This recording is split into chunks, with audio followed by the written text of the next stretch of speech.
spent my first 15 years trying to get out of the woods because I thought it was horrible. And I spent the next 20 years trying to get back.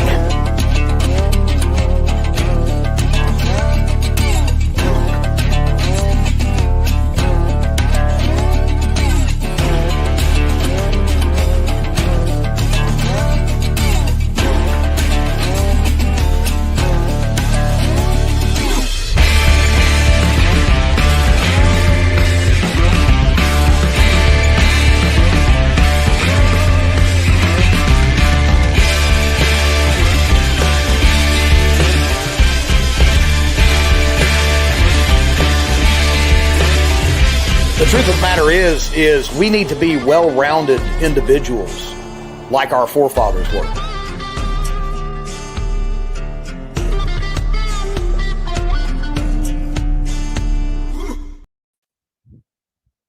Oh, and here we are, another beautiful manic Mountain Readiness Monday. I'm your host, T. And here we are again. Here we are again in the old Appalachia Mountains here on the back 40. Let's see what we got here. Burke Spring, MOCO, and that stands for Forward Operating Base. Just saw you over on Perma Pastures Farm with my buddy Billy. And thanks for jumping in with us, guys. FIB Preparedness is here. Larry Dial, of course, my good friend Pete Robertucci, Battle Gnome, Seth. What's going on, Seth? So, guys, tonight we have an awesome guest who's going to be joining us at Mountain Readiness in May. And our guest, Suzanne Sherman, who is the co-host of the Red Hot Chili Prepper. What an awesome name. And you've got a whole list. You are the epitome, Suzanne, of like the prepared person. Because you covered all the bases, it seems like here. You're an author, you do the podcast, you do food preservations, you live out in the woods. I mean, you do earth skills. What the question really is what don't you do, Suzanne? I don't sew. Hey. You can't be 100%, 99.9%. That's plenty good. That's plenty good. Little room for something. I'm late. I'm late to the game. I didn't start till about 20 years ago. So, just learning as we go, but I didn't mean to cut you off. Go ahead. Well, you jumped both feet head first right into it though. From what I can tell, because 20 years you've lived a lifetime in those 20 years going towards your journey in preparedness. So I'm going to bring in. It looks like our good friend Mr. Brian Loftus, the Triple G, is with us too tonight. There he is. What's going on, Brian? Up, guys? How we doing? Of course, Brian.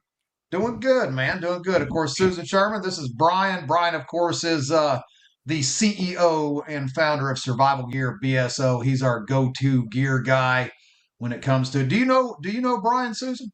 We have not met. Nice to meet you. Pleasure to meet you as well. I've looked you up. Very impressed with your background. I'd love to hear more. I'm very anxious to hop on this chat and see what's going on. Well, thank you very much. Let's jump into it. So, Suzanne, former attorney, and if I'm looking at this right, you left California in 2013. You moved to the mountains of Utah. Give us the backstory of how all that worked. I mean, where did we go from attorney to? Did you just say, screw the world, I'm done with this, it's time to go to the mountains? How did this come about? Living in California, I always tell the story. I lived in California, and you hear about when you're growing up that someday California is going to drop into the ocean. And as a kid, that could be any day. So up until as a kid, I was always worried about that. And then as I got older, I realized, well, this is obviously not going to happen in any one event.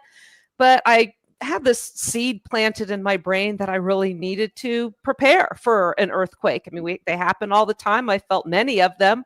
And I was around for the Loma Prieta quake and the aftermath of that. And it wasn't really until I had the ultimate motivator. I became a mom. And once I had 2 children that I knew depended on us, I took it a little more seriously, and then it became a lot more seriously. So started with some go bags by the bed and, things like that, general earthquake preparedness. And at the time I was living near Gilroy, which is a great area for growing food. And I had some land. So I started growing gardens, and my crops became so prolific. I had to come up with alternative ways to store them. And that's how I got into canning and food preservation. And I stopped practicing law when my second son was born and was homeschooling both of them. And as I got into meeting all these crazy preppers on social media, and Doomsday Preppers was out, and I thought, wow, that was actually detrimental, because it was so crazy. You just figure I'll never be as prepared as these people, and that's kind of okay. But I ended up just deciding to move. I was traveling around the country with them in my RV and teaching them things. Boys don't like to sit at tables with books. So we got out there and got after it, and decided it was really time to leave California. Didn't like the way things were going with the crime, even in our agricultural area, a lot of gang activity.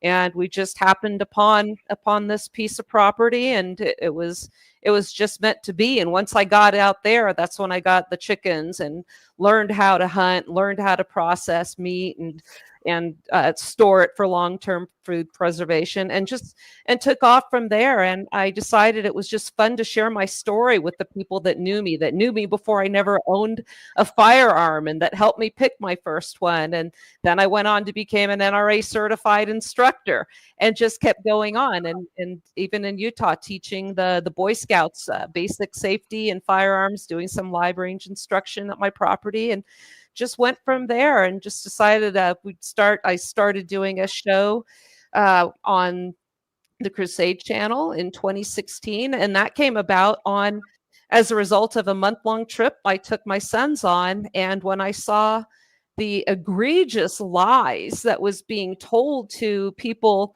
at sites of historical significance by mainly the National Park Service and other woke entities, I got on a friend of mine's podcast to say, you got to hear what they're talking about at Monticello and all these other battlegrounds. And that was it from there. I got a radio show on another network, and then it took off. And then we eventually started off with our own. And I have the Wasatch Report. And on that one, my co-host Jeff Johnson and I, whom you've met, we talk about hot button topics that are, that everybody's fighting over today, but from a constitutionally accurate perspective, as opposed to a policy preference perspective, because you need to have some consistency. I focus on federalism. So we focus on that show, and then on the Red Hot Chili Prepper, obviously that's hilarious. But, with what's going on today, we can see how you really do need to consider the political situation just as you would the weather or the geography of where you live. Because as we've seen what happened in California, that these poor people out there were set up for failure. They assumed that by paying these exorbitant taxes, there would be some fire protection and a system put into play, and it turned out there was nothing. And these people, with their sense of complacency, they didn't have a zone without combustible material near their houses. It was beautiful out there, but in spite of the fact that Santa Ana winds are an annual event, there's a season for them. I went to school at UCLA and experienced them for the first time in my life. You need to be ready. And these people weren't. They relied on their government. And this is what I tell people: you have to be prepared. It's your responsibility. If you rely on the government to protect you or to get you out of trouble, the greater the calamity, the greater your disappointment's going to be. And we have no greater, evidence of this than we do California and North Carolina. And look at what happens now when we have centralized recovery and assistance by means of FEMA. We have Catherine Jean-Pierre saying smugly to the press pool, well, we have to go to Congress to get the funds for North Carolina. But boy, howdy, when California went up in flames, Biden's out there, we're there with you 100%. And You know, you can pound sand. It's disgusting. Really out there. Yeah. You know, It is. this is what happens when you have centralized, institutions like FEMA. They're going to become political and treat people differently depending on Absolutely. how they vote. Absolutely. We had, what was the example of, there was a directive saying if you see Trump signs, just pass that property by. How inhumane is that? This is crazy. You know, does anyone know what happened to that individual that said that? Because I heard that she had been suspended, but that's the last I ever heard. Did they axe her, or was that just kind of She like was the fired. little slap on the wrist? She was fired? He was fired. Yep. Somebody had to be a scapegoat.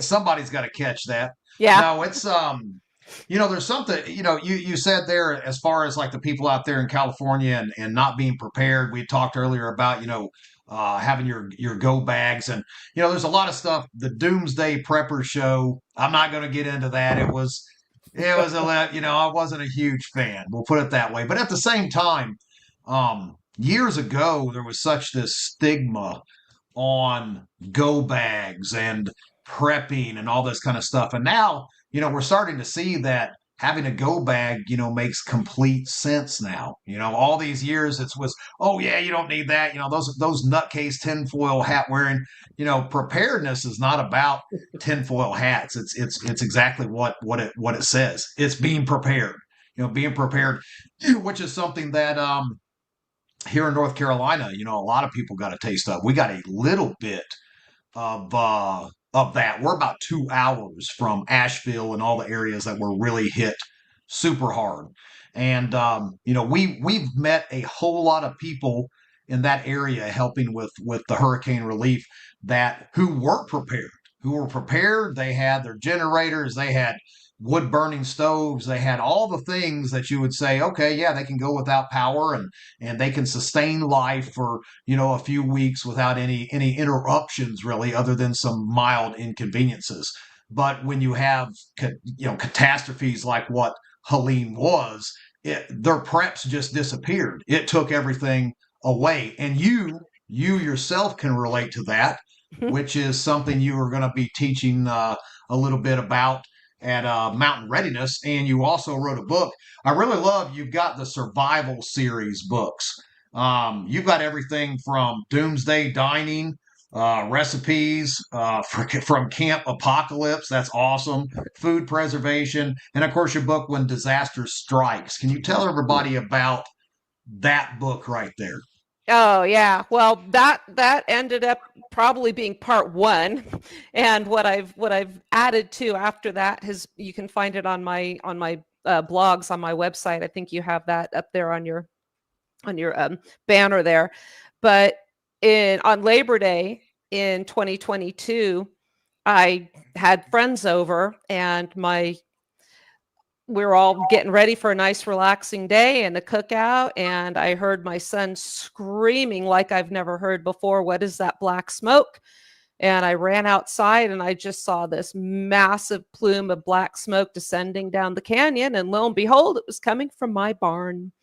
And I had a barn there. I'd always kept the area clean, and my motorhome was back there, and there was a massive fire. I didn't recognize at the time that it was an engine fire. In fact, the entire body of it was intact, and I'm thinking, I wonder if I can get my keys and back it out of there. No, the answer was no, I didn't. And I ended up losing. That was my escape vehicle. I have redundancy. I had my main home, I had a guest home and a workshop garage area. And then in case there was ever a wildfire, which we're prone to up there, I could hopefully get out in time and have a place to live too. So there's one down. Lost my barn, lifetime supply of firewood, a lot of my other stuff. And that was devastating. I would have lost my home had I not been properly maintaining my back field.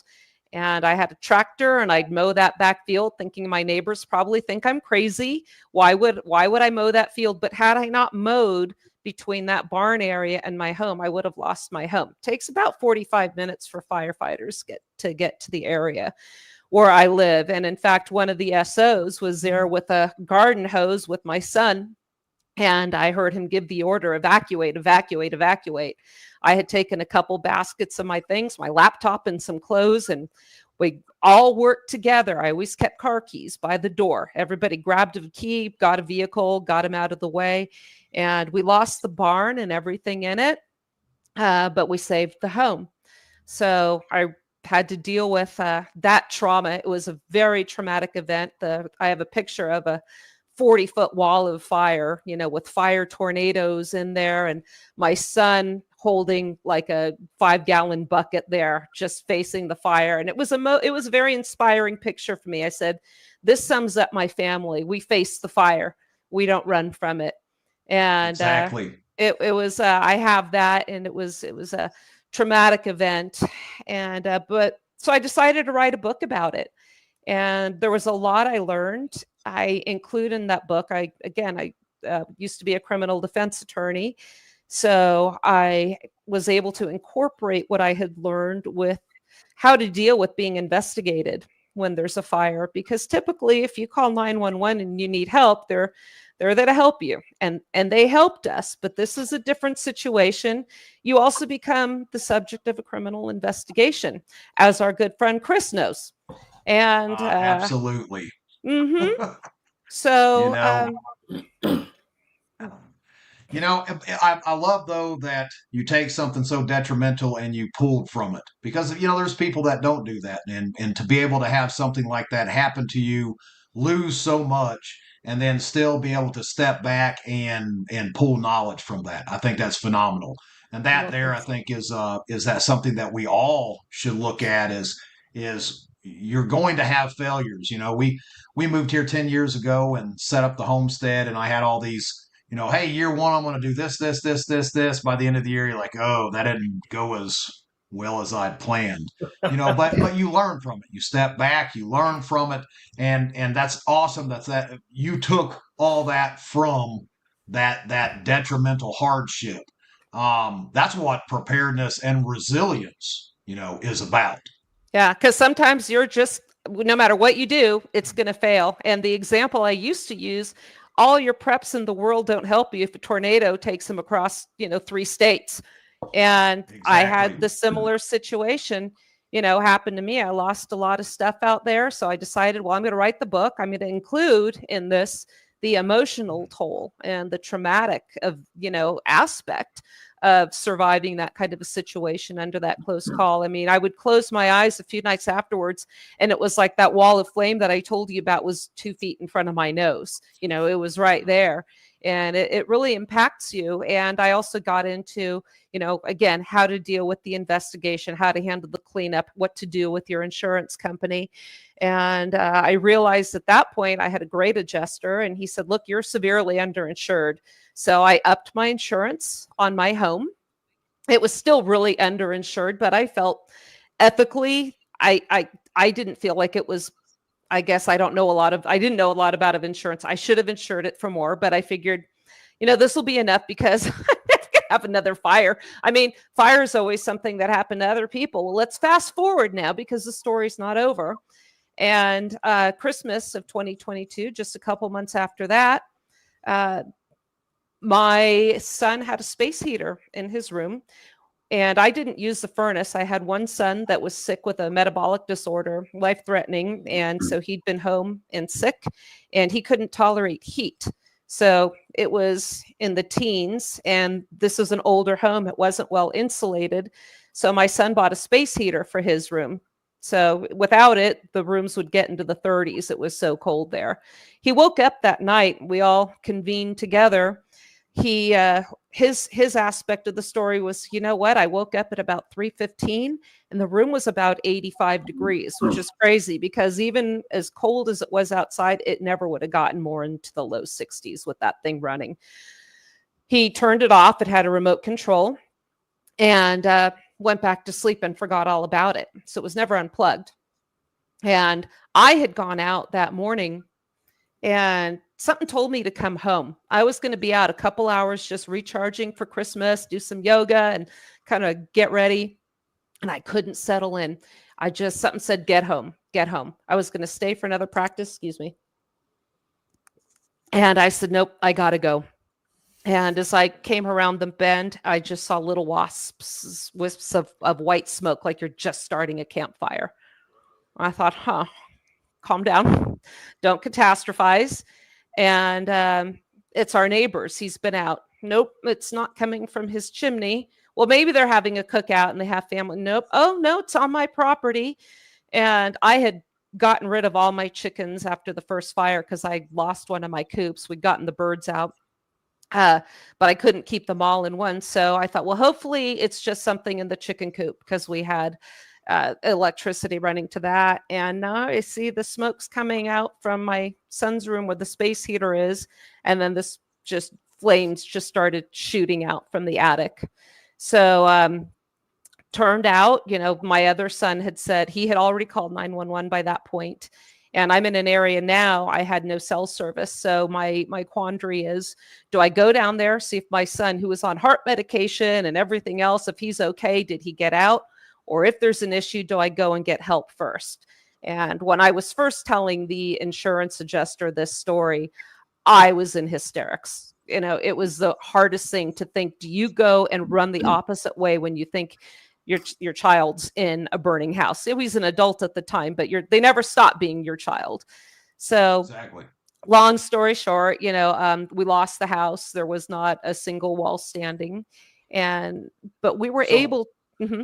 How far apart was this? You lost the barn and the motorhome. Labor Day and Christmas. Yep, Labor Day and Christmas. So same year.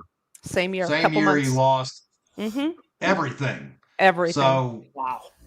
And one of the things I realized, I start doing research. How do I get over this now? Because now I'm, and one of the things I learned was how common guilt and shame are when you're recovering from trauma. Because I remember seeing the same fire crew back at my house again. And I thought, I'm just going to disappear.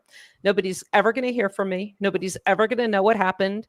I'm an absolute failure. All my preps, everything's gone. I've got nothing now.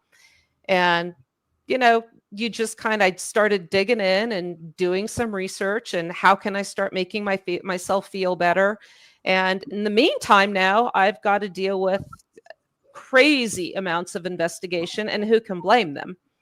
So, yeah. So, one of the things I tell people, if you are the subject of a criminal investigation, you do not talk to the police. You have a lawyer and you get help. The problem is you can't just be quiet when you need the money from your insurance company. You need for them to process the claim. So some of the advice I give people is be factual, be polite. And when they ask you, for instance, how did the fire start? I tell people, unless you were there and actually saw it, I don't know how it started, but this is what I saw. And one of the investigators said, hey, do you want to be there when, I go through and I bring my mobile lab unit down there?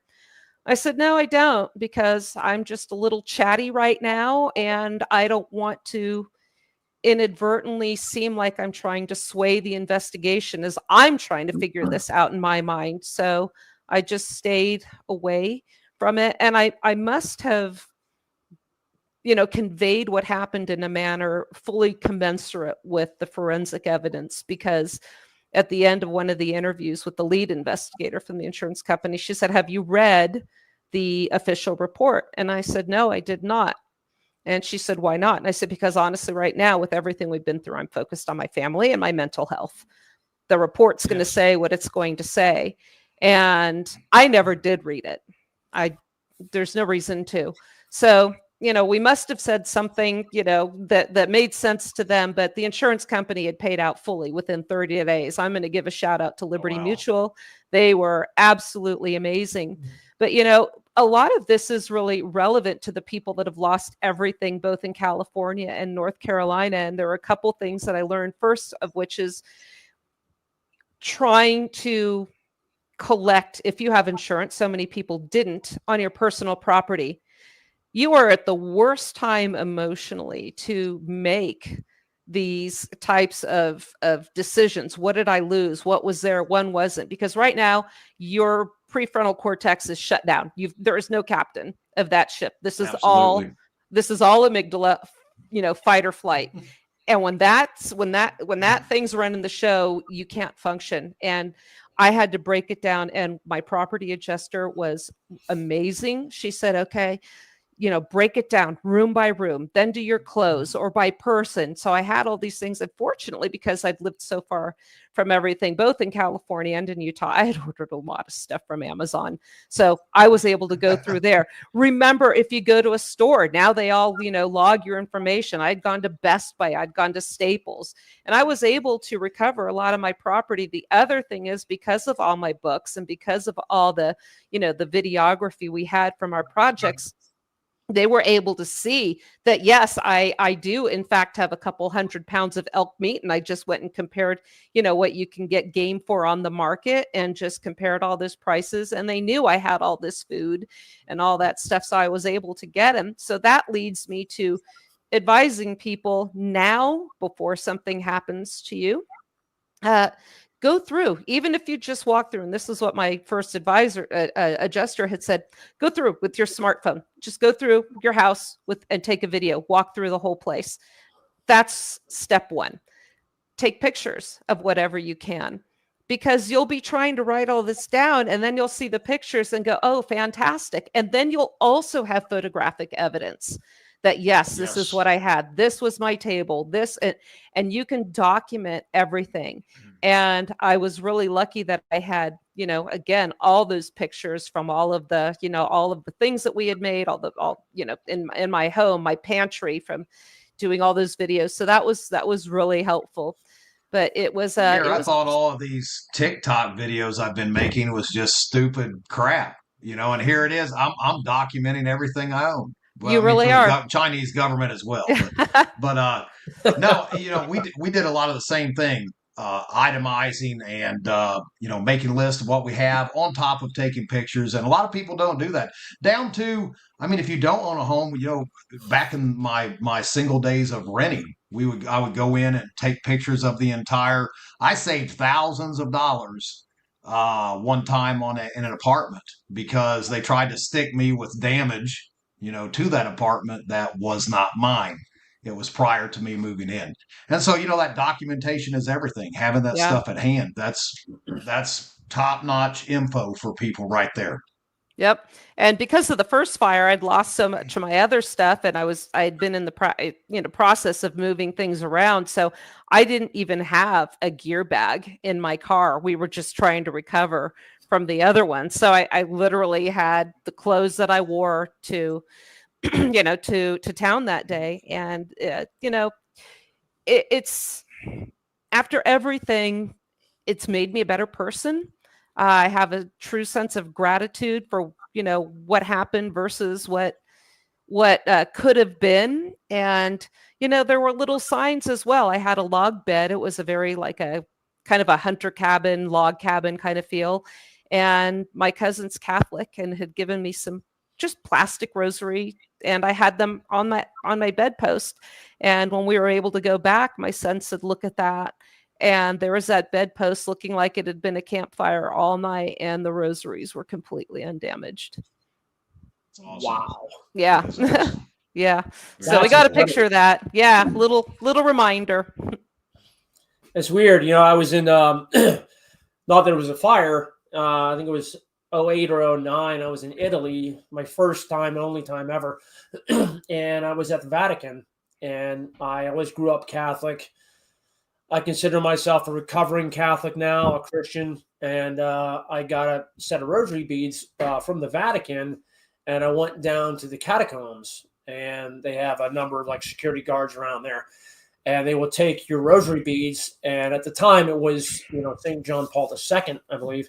And they would take your rosary beads and they would kind of swirl them around on top of his marble tombstone top. And then they would give it back to you.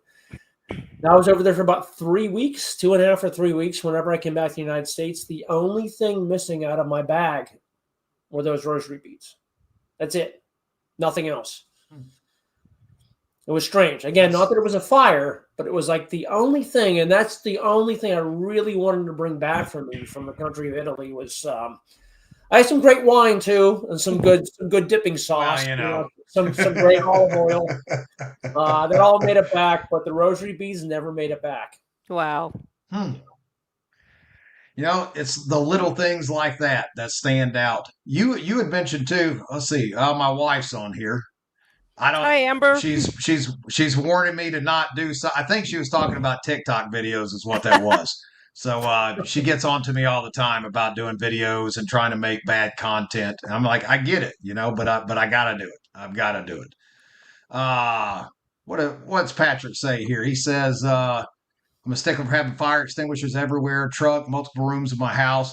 Absolutely. Absolutely. Oh, yeah. First and foremost, know how to use them, because that's the big part of preparedness. You know, you would be surprised how many people have fire extinguishers and have never pulled the pin and tried one out. Brian, have you used fire extinguisher? I have never actually had to use one, but I know how to use one. And I have one as we see. So I'll be teaching another class. It's going to be, my third year in a row at Mountain Readiness, teaching the bug out vehicle course. And I do have a small fire extinguisher mounted to the inside rear of my Toyota 4Runner. And I do know how to use that. I always make sure I read the directions. I make sure it's easily deployable.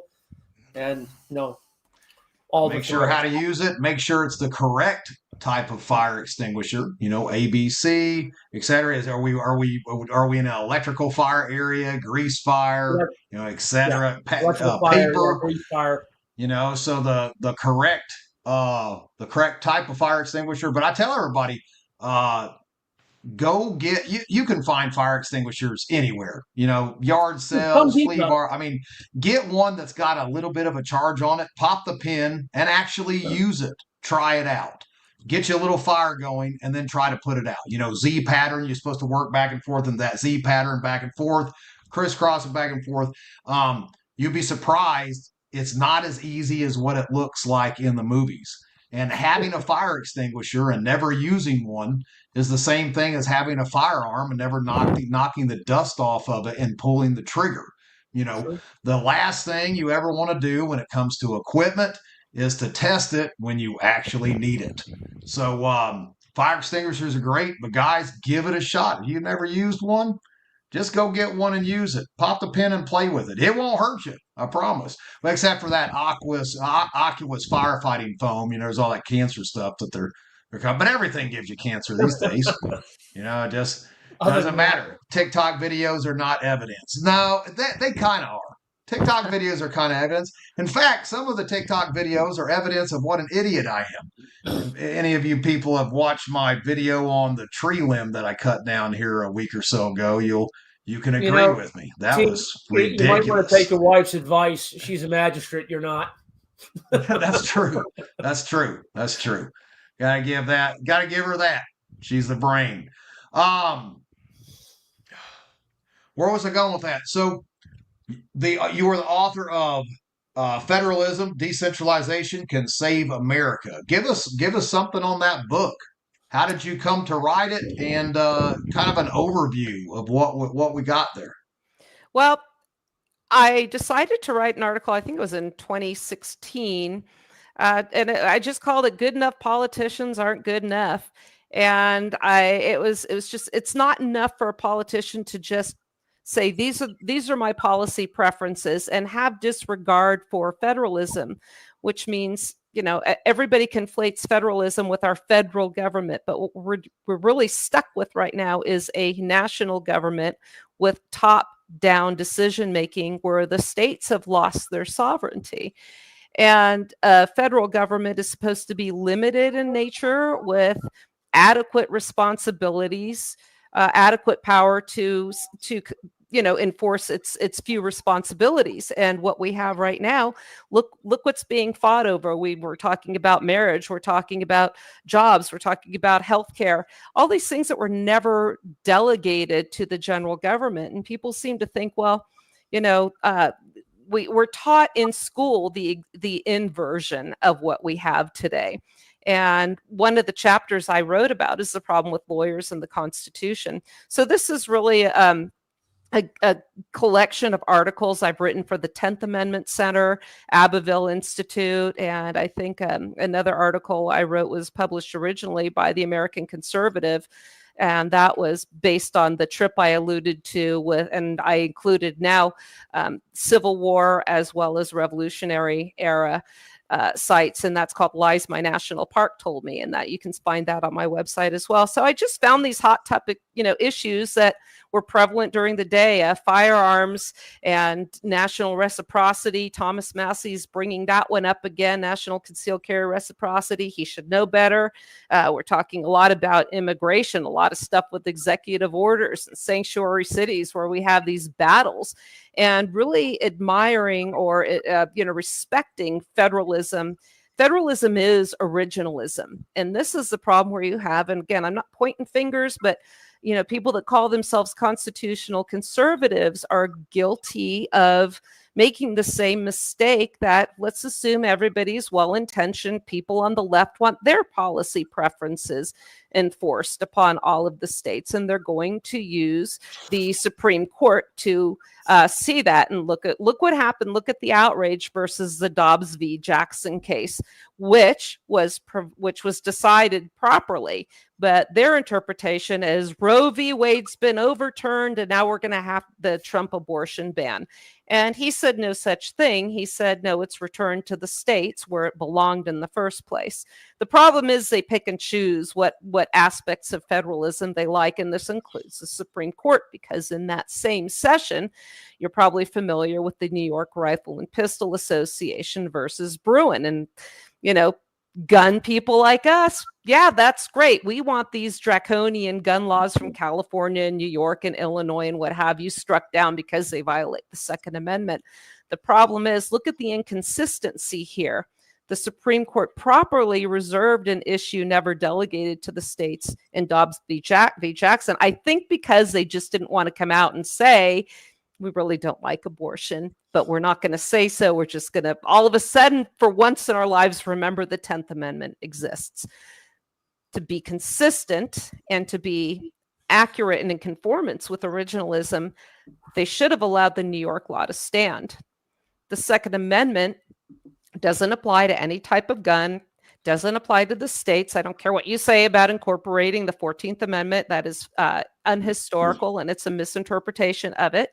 But they should have allowed that one to stand and say, yeah, you know what? We finally woken up and realized that firearms are a state issue. All the Second Amendment does is say it's hands off to the general government, meaning the states reserved it to themselves. But here's the problem.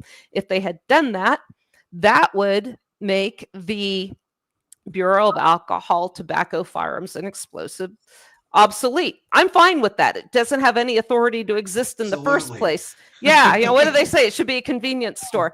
So yes, this is why they're not consistent. They should have allowed that one to stand and say, yeah, it's a state issue, just like they did Dobbs v. Jackson. That was a really glaring example, and it should have caused people to wake up. And now with Thomas Massey cheering on, trying to reintroduce national concealed carry reciprocity, well-meaning gun enthusiasts are inadvertently now going to turn over authority to the general government with regards to concealed carry permits. This is absolutely not within their purview. And the problem is now you're going to get the general government coming up with the standard. This is, I debated a on-air host out of Arizona, and I said, what's going to happen now? We already have a patchwork of, reciprocity among the states, and California has none. Utah has a ton of them, I think 30 of them. And they said, well, we want all the states to do it. And I said, well, they have different standards of getting your permit. California, good luck. I mean, you have to test. You have to, your permit's attached to that firearm. It's really, really difficult to get. And it is a may issue. It's up to their discretion. As you know, we don't need to get too into that. Utah, you can permitless carry now. So other states are you just have to maybe do a background check, whatever. But what is going to be the standard now? Because California is not going to want to have people that don't have to go through the stringent tests that they require of their citizens to do.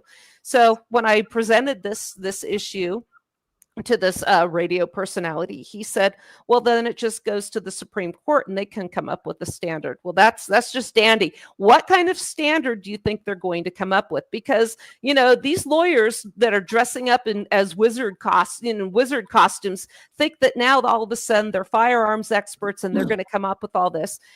Case in point here is look at Antonin Scalia's explanation in Heller, when he said, he was a textualist. The Constitution just means what it says and says what it means. It's really easy. Well, it took him 63 pages to explain the Second Amendment, which is one sentence, and so it's almost like he just enjoys hearing himself speak or reading back on what he says, but he just goes into this long dissertation of the history of firearms and why it protects handguns because they're easy to use, women can hold them, and all this nonsense. And he missed the whole point.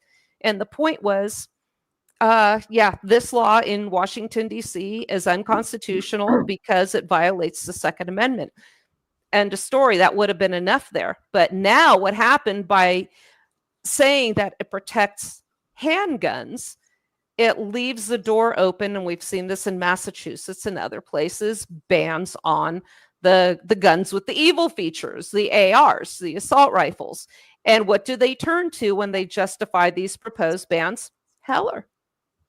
So right. We're seeing that. And then again, now you're going to see now you're going to see 5 lawyers, possibly, minimum, saying, hey, this is what it's going to take on a national level for you to get your firearms, your concealed carry permit. And they're going to have, they can't help themselves. They're going to have so many laws and so many requirements. It's going to be an opportunity to criminalize inadvertent behavior where they might not follow the letter of the law. To a T, and you're going to criminalize behavior that before wasn't criminal because we wanted to see a massive expansion of gun rights. But in reality, it's a massive expansion of federal oversight over our ability to carry a firearm concealed. Well, that's, you nailed it right there. It is a federal government overreach. That's what it all comes down to right there. Are we just too far gone?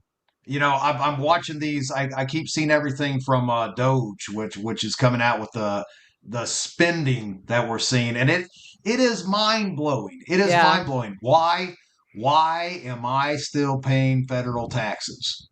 Why am I paying federal taxes to a government who spends $600 billion a year on sushi, or $250,000 a month with the IRS?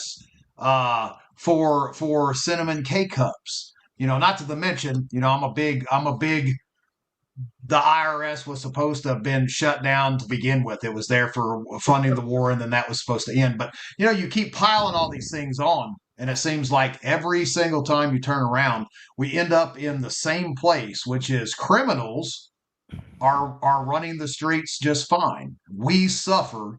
Every time these politicians, these lawyers all get together and they write the 5,000 pages of what this law is going to consist of, we are the one that suffers.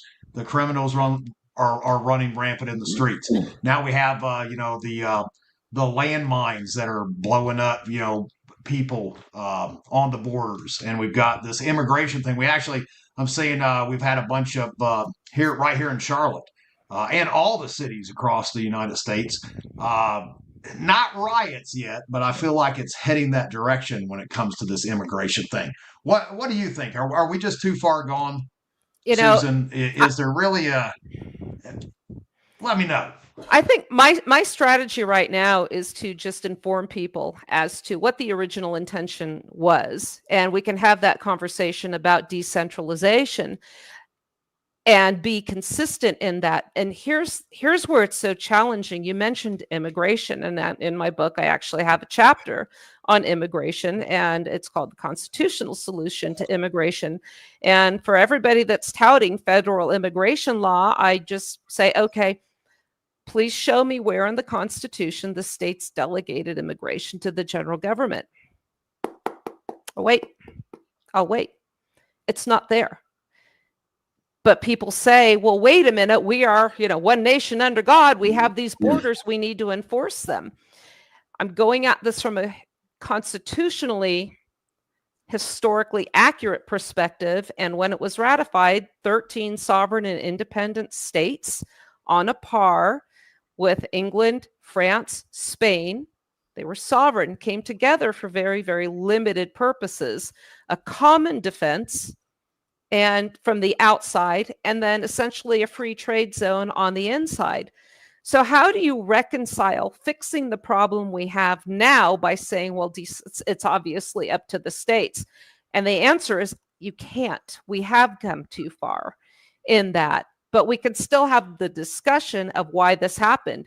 And here's an example. When Donald Trump was saying we're going to build that wall, and he was going full tilt and building that wall, I'm warning people. I said, watch out. Because wait and see what they do in the next administration. If he doesn't win and we have somebody of the opposite persuasion, what they're going to do now that you were so aggressive with this whole border, the wall. And I'm not saying he's wrong. And we saw what happened. Millions piped in, flown in on our dollar. Just found out how many tens of millions of dollars were sent to the Roosevelt Hotel in New York City to house these people. This hotel is owned by the government of Pakistan, and American taxpayers are paying the government of Pakistan to bring in these people that are coming in here, and the New Yorkers are suffering. And it's not the wealthy neighborhoods. It's the people out in the Bronx. It's miserable. You can just, there's a channel I like to see, Cash Gordon, and he covers this really well. And I also have a chapter that I talk about, marginalized people are often used as political weapons. And that's what we saw. All these people are brought in, and the NGOs, all these people that we now are seeing, these organizations that are benefiting from U.S. aid. Now we're finding out who's finally behind that. And the cruel thing, too, this is not a humanitarian movement. The cruel thing about this was these people are brought from these completely different climates and then put out in New York. And they're sleeping in tents in the winter. There's no housing. There's no infrastructure. There's no support for them. And, it's a miserable situation all around. And then we had Governor Abbott saying, hey, we need to secure this border. Biden, give us permission. I'm saying, you don't have to have his permission. And in fact, when these federal agents are out there tearing down the barriers that you put up and taking those buoys, those barriers out of the river, you should be arresting them. Absolutely. You should be arresting these people. So where does that leave us now? Now Trump's back in charge and he is cleaning house. And is this constitutional? Absolutely not. In fact, from that perspective, who's in the right? Again, from a legal constitutional perspective, it's these sanctuary city mayors. But how do we right this ship and get these people out of here that are committing these crimes, that are hurting these communities? It's really easy for me to say, well, we should have free association, free travel, and, honor the Constitution as intended. But I'm in an area where I'm not having to suffer from these policies. It's not that big of an issue, even though Utah is officially a sanctuary state. So, the mayors in these towns are right, but they're not doing it for the right reasons. These people aren't coming here and making the communities better. They're raising taxes, and the people that live there and have lived there, their needs aren't being taken care of. And, again, this money from U.S. aid went to the government of Pakistan. And by the way, screw you, North Carolina. We have a government and these government agencies. Let's just be honest and say they hate us. So it's time to clean house, and there's no way to clean house and be, this originalist, perspective and have that as a goal. But that doesn't mean we're seeing this now where he wants to return to, education to the states. That's great. But now let's make sure the states don't have to send that money to the feds so our taxes don't get raised. We got to find a way to figure this out. There's a lot of things that have been determined to be the law of the land because of the Black Robe Messiahs on the Supreme Court. But, if it goes your way and you like it, like the case of McDonald, where they incorporated incorrectly the 14th Amendment to, as a victory for gun rights, again, that is misguided because you are denying the states the opportunity to manage their internal affairs as was intended, to manage the internal affairs within their sovereign borders. So the Article 4 guarantees each state a Republican form of government. That's gone by the wayside if your elected representatives can't pass laws without having to worry about a federal veto, which, by the way, was rejected outright at the Philadelphia Convention. It was James Madison's Virginia plan. A federal negative was imposed. He also wanted parts of the Bill of Rights to apply to the states, and they almost shut the convention down over this. But here we are now. Everybody, including the Supreme Court justice, is using the Supreme Court to strip away the state sovereignty, essentially telling us we are not capable of self-governance. Right.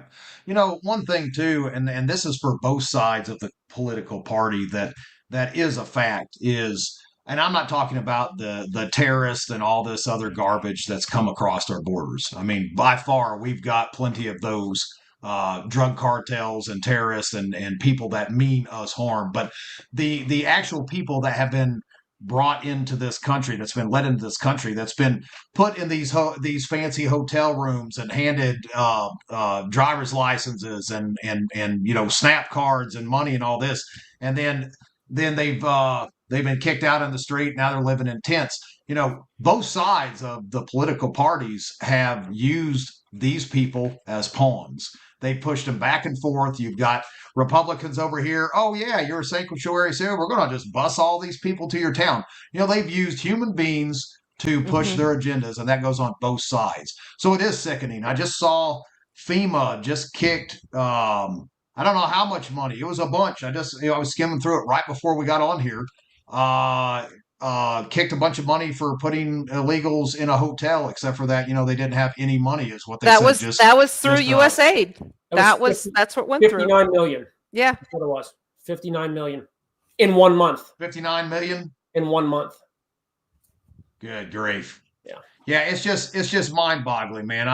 I cannot fathom it. We've got, it's and that's why I asked, is it just too far gone? Because with the way we've been printing money and all these things going on in the world, there just comes a point to where you're like, it's almost like we need to be. There has to be this great reset. There has to be just a complete collapse for everything to actually to sift and pan itself out. We've got a couple questions here, Susan. I've got FIB preparedness, Mr. Mike over here.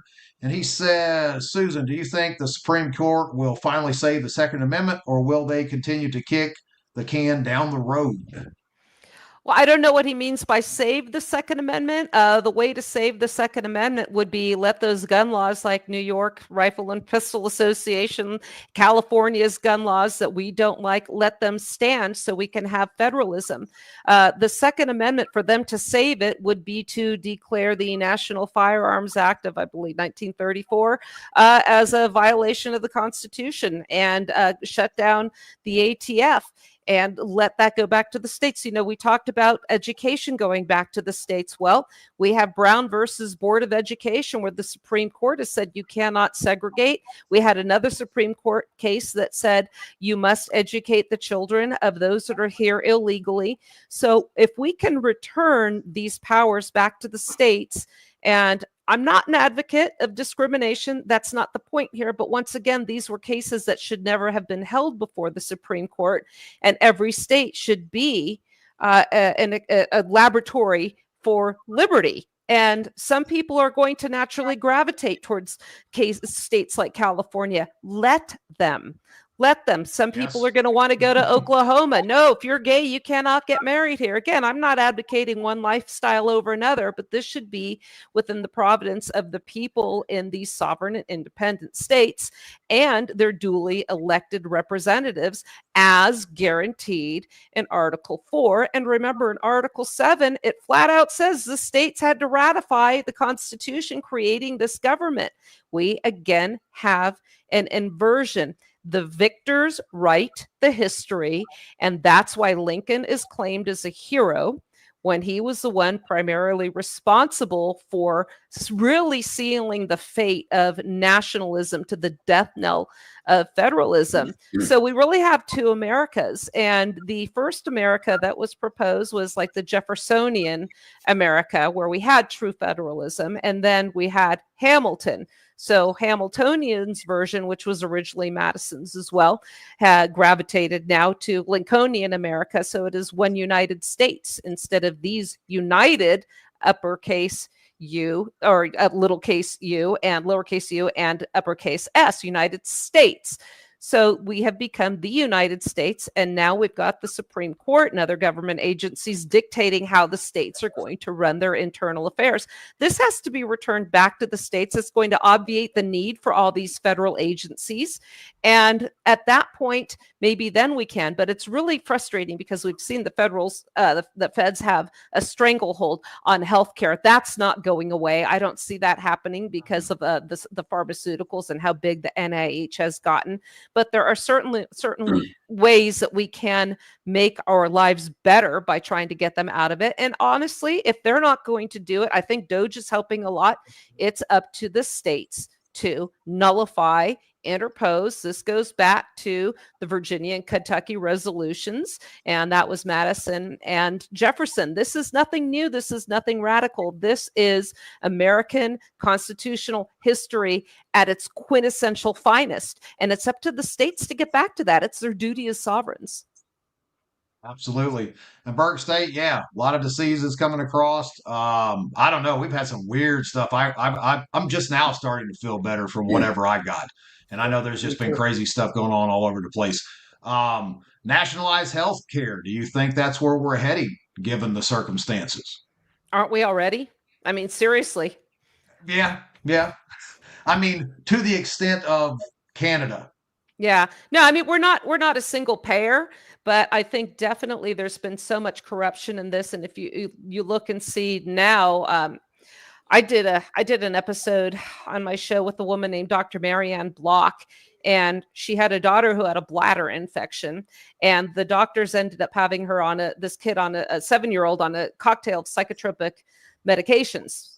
And she was so frustrated with the medical situation that at 37 years old or 39, she got her medical degree. And now she runs a clinic where rather than just putting forth these medications without any kind of clinical testing, it's all subjective and what teachers say about kids, specifically when it comes to ADHD, she became a doctor. And what we were talking about on our show was, what do you say about all these mass shooters, these moms that kill their kids that have postpartum depression? They're on this, again, these mixes of all these drugs. What do you say why don't you say on these shows, this is the common denominator and not the gun?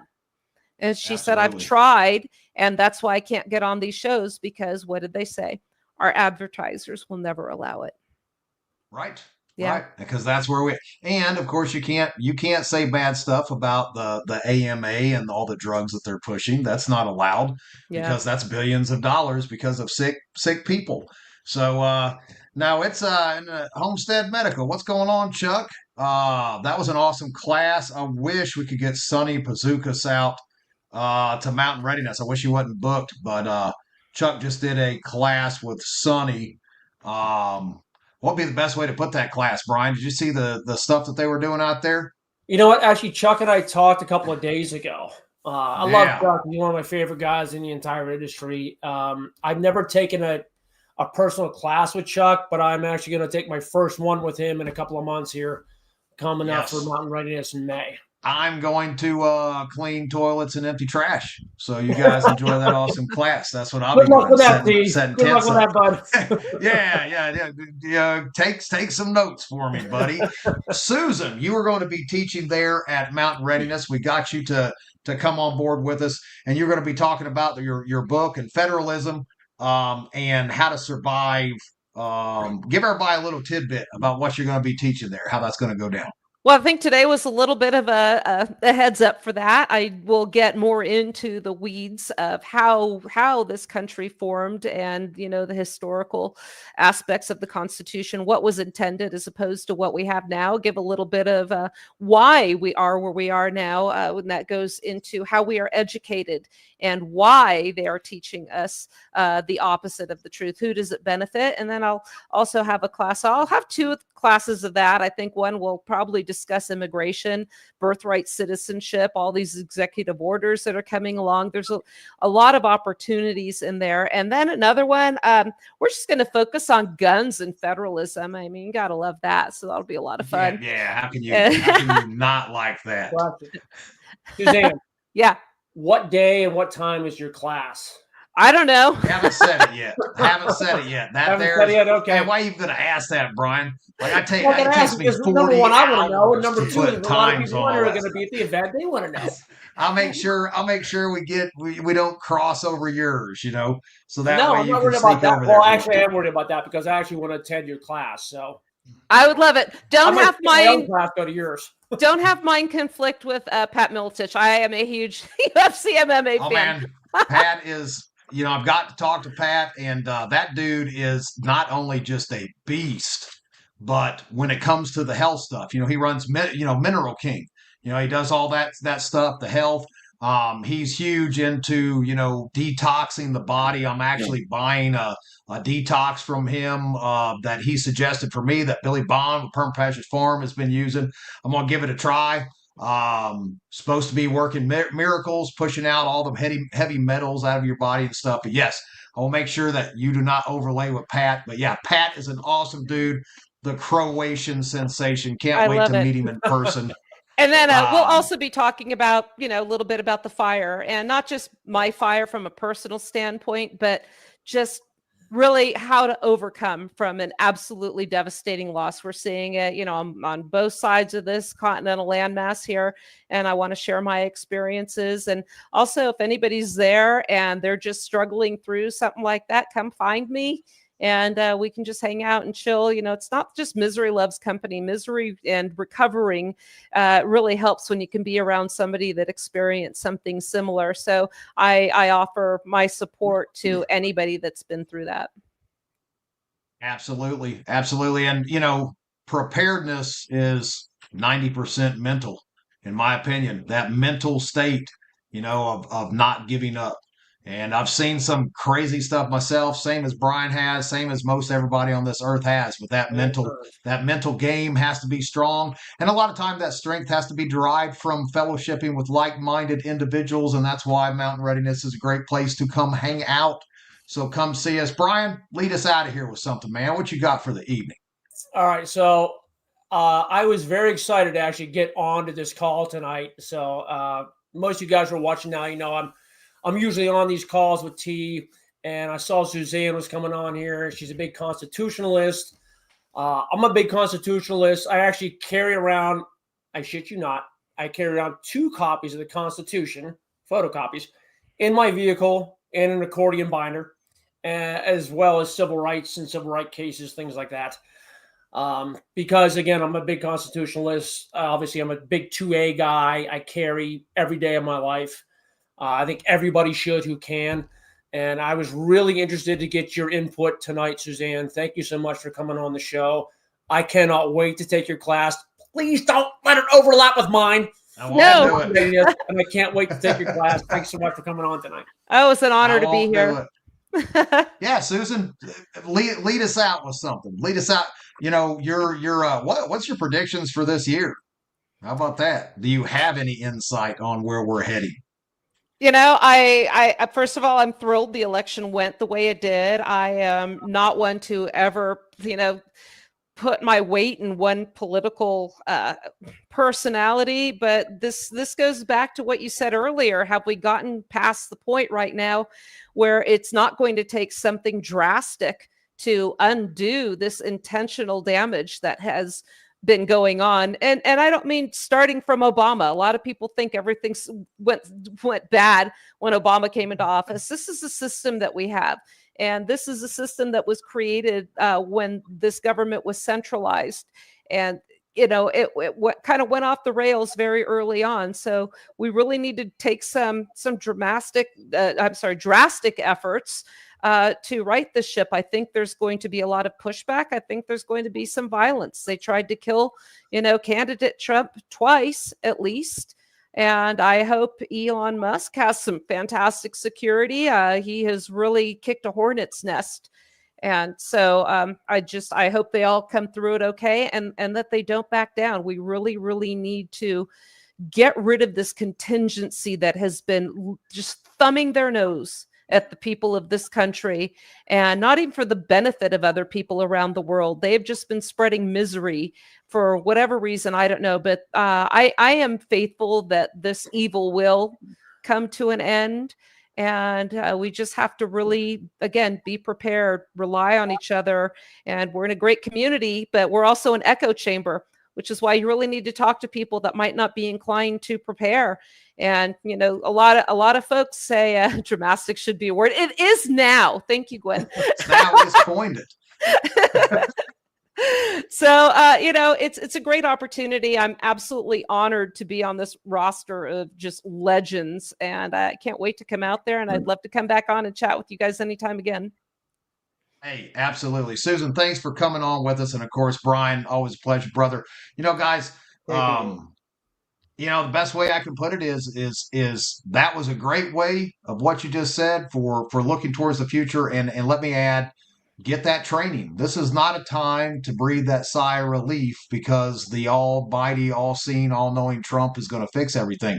Once again, like Susan was just talking about, what we preach here over and over and over again, no one is coming to save you. If you are depending on the government to come bail you out, take a look at the news for 5 minutes. It ain't happening, y'all.